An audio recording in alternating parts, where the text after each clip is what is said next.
কেমন আছেন? আবারও চলে আসছি এই যে বাগানে শাকসবজি তুলবো। আজকে আমাদের এখানে মে মাসের 9 তারিখ, আর মে মাসের 9 তারিখে মাশাআল্লাহ এখনো গাছে আমার সিম আছে। আমি সিম খাইতেছি, আমি জানি না এটা কি 12 মাসি সিম নাকি। তো চলেন আপনাদের সাথে শেয়ার করি আজকে আমার বাগানের থেকে কি কি শাকসবজি তুলি।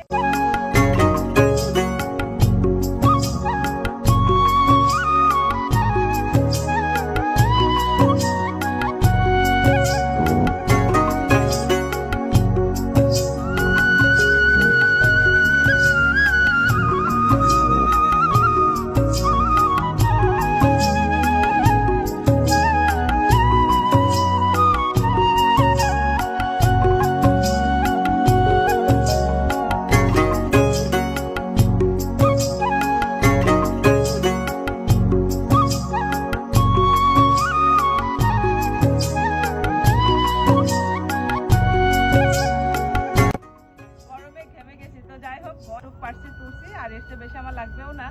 তো এখন রান্না করব, কেমন লাগলো অবশ্যই কমেন্ট করে জানাবেন। আল্লাহ হাফেজ।